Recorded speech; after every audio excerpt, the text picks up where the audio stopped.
हम्म। नमस्कार। स्वागत है आपका डेली न्यूज़ अपडेट में। मैं हूं नवीन झा। अभी दिल्ली में काफ़ी हलचल मची हुई है कल से।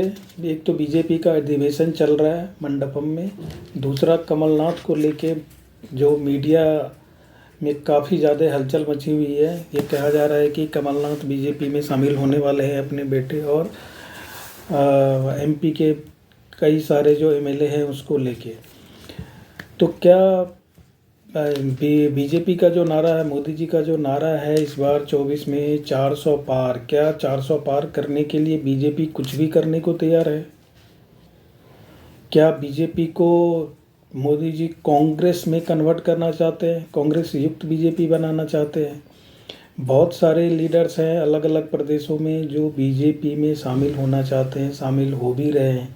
बहुत सारे बड़े नेता कांग्रेस से बीजेपी में आए हैं, जैसे हिमंता बिस्वा शर्मा है जो चीफ मिनिस्टर बने हुए हैं असम के, माधवराव सिंधिया है, जितिन प्रसाद है, फिर आरपीएन सिंह जिनको अभी राज्यसभा भेजा गया है यूपी से, वो है। ये सब तो ठीक था, ये इतना वो नहीं था। लेकिन जो कमलनाथ है, कमलनाथ का जो बैकग्राउंड है वो अलग ही है।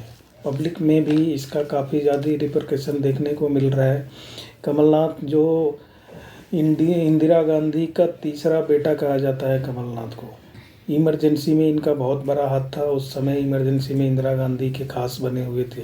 प्लस जो सिख दंगा हुआ था 84 में, उसके भी कॉन्स्पिरेसी में कमलनाथ का नाम आया था।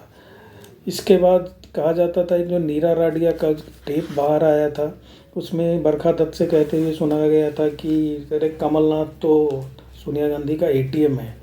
तो कमलनाथ लीडर नहीं, लीडर कम बिजनेसमैन है, इसलिए कहा जाता था कि सोनिया गांधी का एटीएम है। इसके अलावा एक इंसिडेंट और भी मुझे याद आ रहा है, कुछ दिन पहले, कुछ शायद 3-4 साल पहले की बात है, जब एक डिप्टी सेक्रेटरी ने इनकी पोल खोली थी कमलनाथ की कि कमलनाथ ने उनको कुछ करने के लिए बोला था आउट ऑफ द वे जाके, तो उन्होंने मना कर दिया था कि मैं नहीं करूँगा। तो कमलनाथ ने ये बोला था कि अरे आप राहुल गांधी की बात को मना कर रहे हो, राहुल गांधी का मूत्र पीने के लिए लोग लाइन में लगे रहते हैं और आप राहुल गांधी की बात को कैसे मना डिनाई कर सकते हो? तो इस कैरेक्टर के आदमी को बीजेपी में लाने का क्या मतलब है? कमलनाथ का अपने जो एरिया है छिंदवाड़ा, उससे अलग हट के उनका कोई अस्तित्व नहीं है, वो दूसरा बगल की सीट भी नहीं जितवा सकते। तो क्या ऐसी मजबूरी है कि बीजेपी उसको लेना चाहती है? पब्लिक में इसको लेके काफ़ी नाराज़गी है, लेकिन क्या मोदी, अमित शाह और जेपी नड्डा पब्लिक की बात को सुनेंगे, कमलनाथ को नहीं लेंगे? इसकी संभावना अभी कम नज़र आ रही है, क्योंकि कमलनाथ ने भी इसको डिनाई नहीं किया। कल जब वो दिल्ली पहुँचे और पत्रकारों ने जब उनसे पूछा क्या बीजेपी में जा रहे हैं, तो उन्होंने ये बोला कि अरे जब मुझे कहीं जाना होगा तो मैं सबसे पहले आपको बताऊंगा। उन्होंने डिनाई नहीं किया कि ले मैं नहीं जा रहा हूँ। तो बहुत ही कन्फ्यूजन की स्थिति बनी हुई है। अभी तो कुछ देर पहले जो तेजेंद्र बग्गा है बीजेपी का नेता, उसका भी बयान आ गया कि नहीं, बीजेपी को उसको नहीं लेगी कमलनाथ को। लेकिन जो टॉप लीडरशिप है उनकी तरफ से कुछ भी नहीं आ रहा है। पता नहीं कल परसों में क्या होने वाला है। क्या कमलनाथ जाएंगे या कमलनाथ सिर्फ अपने बेटे नकुलनाथ जो एमपी है वहाँ के छिंदवाड़ा से, उनको ज्वाइनिंग करवाएंगे, खुद बाहर रहेंगे?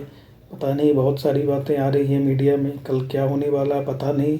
लेकिन अगर कमलनाथ बीजेपी में आते हैं तो ये पब्लिक परसेप्शन जो जाएगा बीजेपी के लिए वो अच्छा नहीं जाएगा। ऐसा ना हो कि ज्वाइन कराने के 2-4 दिन बाद उनको फिर पार्टी से निकालना पड़े। तो काफ़ी सोच समझ के लेना चाहिए बीजेपी को, मेरा तो यही ख्याल है। अभी देखते हैं कि कल परसों में क्या रिजल्ट आता है। Thanks for watching.